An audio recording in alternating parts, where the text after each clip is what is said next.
Today on the CTV News at 5, Canada Post cutbacks. 10 mail routes in Lethbridge get dropped. Plus, it's time to dust off the cowboy boots. Whoop-up days are almost here. And an encore performance from Canada's coolest cop.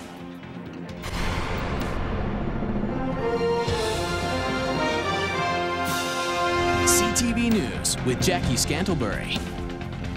Good afternoon. A restructuring plan by Canada Post came into effect today in Lethbridge. The plan means that 10 mail routes are being dropped and the remaining ones will be expanded. The changes affect about a dozen letter carrier positions in the city, but union officials warn there will also likely be an impact on service. Starting today, the number of door-to-door mail delivery routes was cut from 55 down to 45. Canada Post says no jobs will be lost, but the union says there will be 10 fewer letter carriers delivering the same amount of mail to the same number of homes and businesses. Cup W past president Ken Sears says it will take longer to sort and deliver the letters, flyers and parcels. In some areas, the mail will be arrived later. As the union, we're completely taken aback by this because we're looking across the country and yes, there's technological change happening which is resulting in reduction in staff, but Lethbridge is getting hit 2 to 2.5 times harder than any other place in the country that I can find.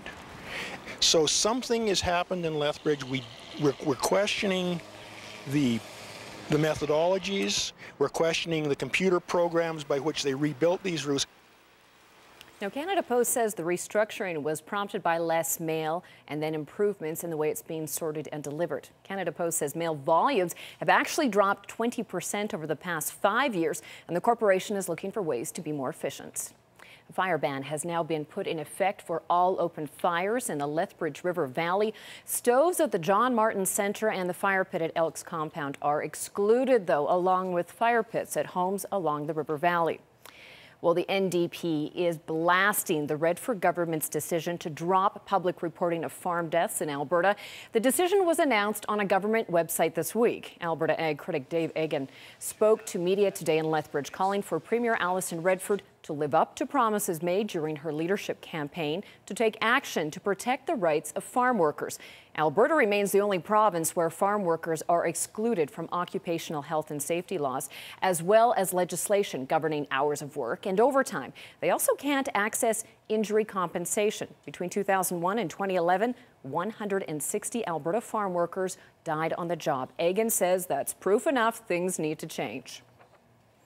You know, it's very dangerous work, and farm workers are not being protected with the basic rights that other workers have here in the province of Alberta. They're far behind the rest of Canadian farm workers, and now suddenly Redford makes the page go dark on the statistics that we can use. Those people ought to have access to the basic health and safety protections, hours of work, overtime provisions that you and I have. Today is National Farm Workers Safety Day.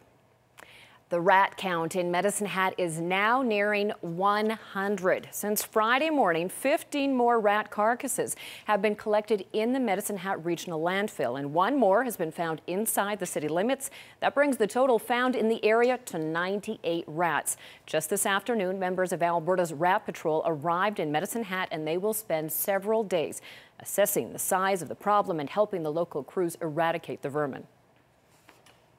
We have physically more hands to help set out traps and maintain the traps, and benefits them as well because no two rat colonies behave in the same manner, and they'll be able to come down, sharpen their skills, and see how these rats behave compared to the ones they may have worked with. Meanwhile, Calgary Animal Services says the one rat found there seems to be an isolated case. Investigators are working the area where it was found, and they say they have seen no evidence of more rats.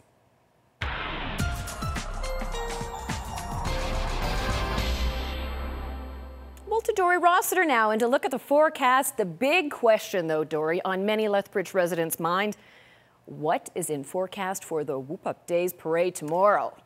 Yeah, exactly. We know that the daytime highs, Jackie, are going to get to 32 degrees. That shouldn't occur until later in the afternoon. Parade starts at 10 a.m. I'm looking at numbers right around the 24-degree mark, which is pretty pleasant all in all for parade viewing. But, you know, get there early. Make sure you get a side on the shady side of the street, that sort of thing. That'll all help. Have lots of bottled water. But it looks like our daytime high won't be a problem until later in the afternoon.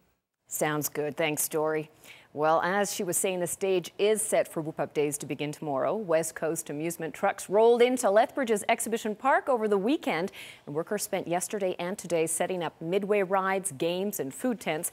They say the warm weather provided perfect setup conditions and has made this a good year for midway attendance. The Whoop Up Days Midway will offer all of the old favorites, including the Ferris wheel and roller coaster, along with a couple of new ones as well. Womanville Zoo is in town, and we like the animal acts for the families that come to Whoop Up Days.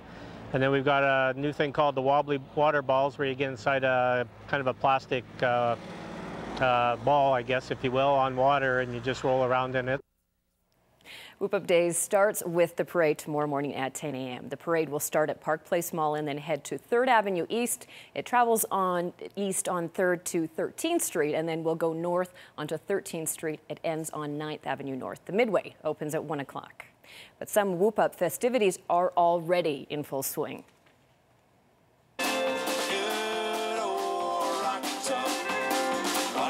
Trevor Panzak entertained a crowd at a pancake breakfast put on by the Sandman Hotel, Denny's, B93 and Country 95.5. MLA Bridget Pasteur and other volunteers served pancakes and sausages to more than 600 people. All of the proceeds raised will be donated to the Ronald McDonald House. The events kicked off a whole week of eating with breakfasts and barbecues daily through Saturday. And in addition to the other activities tomorrow, 4 downtown businesses will be hosting Beef on a Bun. The event will be held between 11 a.m. and 1 p.m. in Festival Square at the corner of 3rd Avenue and 6th Street South. That's just off the parade route. Volunteers will be selling beef on a bun, coffee or juice and popcorn. All of the proceeds are going to the United Way. So we've got a beef on a bun that's going to go right here in Festival Square. So a couple of our businesses downtown wanted to put something together, and we came up with the idea of putting on a beef on a bun right at the same time as the parade. The Interfaith Food Bank is also holding a pancake breakfast. That one runs from 7 a.m. until 10 a.m. Now, police have charged 2 men after 6 vehicles were damaged with a pellet gun. It happened Saturday along the 1600 block of 6th Avenue North in Lethbridge. Christian Schmittler and Jonathan Miller face 6 counts of mischief under $5,000, as well as possession of a dangerous weapon. Schmittler is also charged with possession of a controlled substance. Both will appear in court in September. Police have charged the driver of a car after an injury collision this weekend. Just after 6 on Saturday night, police closed off several lanes to investigate a crash in the intersection of 43rd Street and Highway 3. A car heading north went through a red light and collided with an SUV that was heading west. Emergency crews took the driver of the SUV to Lethbridge Hospital as precaution. The driver of the car was charged with careless driving. And a man was treated at hospital for a broken rib after being assaulted and then robbed early Sunday morning. Police say a man left a pub in the 1200 block of 1st Avenue South around 1:30 a.m. in Lethbridge, and he was assaulted by 3 other men who then stole some money. Police are asking for your help identifying any of the people responsible. Well, Canadian border guards are using their guns, their batons, and pepper spray less often. A new internal report from the Canadian Border Services Agency says the number of use of force incidents has dropped significantly. Incidents had been on the rise prior to last year. The report also notes vehicle traffic has been declining at many crossings, with fewer Americans traveling north into Canada. Cranbrook government workers walked off the job today along with several hundred employees from across BC as part of rotating strike action. It's the 3rd walkout this summer as the BCGEU tries to negotiate a new contract. Ministry of Forest offices in a number of cities, including Cranbrook, Prince George, Dawson Creek and Burns Lake, have been shut down. Previous job action affected the liquor distribution branch, and that was also a one-day strike. The union wants a bigger wage increase than the 3.5% being offered over 2 years. Meanwhile, road maintenance staff in the East Kootenay are locked out today as well. Main Road East Kootenay Contracting says a 72-hour lockout began this morning in hopes of forcing the union to return to the bargaining table. About 95 BC government and service employees union members are affected. Well, the old Red Cross building in Lethbridge is receiving historical designation from the city.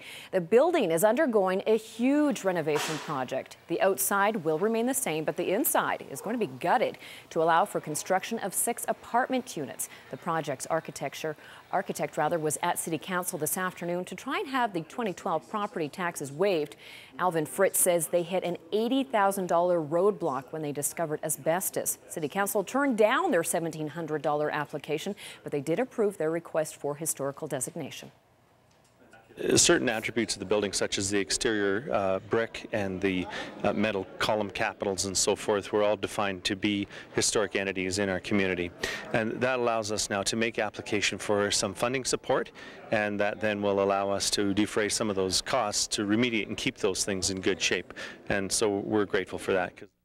Construction should be complete by next June. The 6 condos will be listed on the market later this year.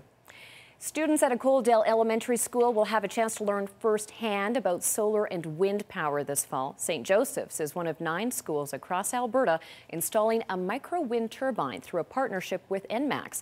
The school has also received a grant to put solar panels on the roof. School officials credit one of the teachers, Zach Copeland, for spearheading the demonstration. Superintendent Chris Meaton says renewable energy is in the curriculum and it's a great opportunity to bring it alive for students.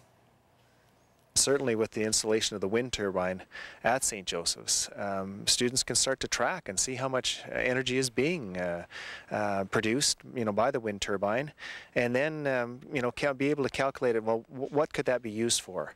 And so it's a great learning opportunity, and certainly supports environmental issues that are at the forefront of education throughout Alberta.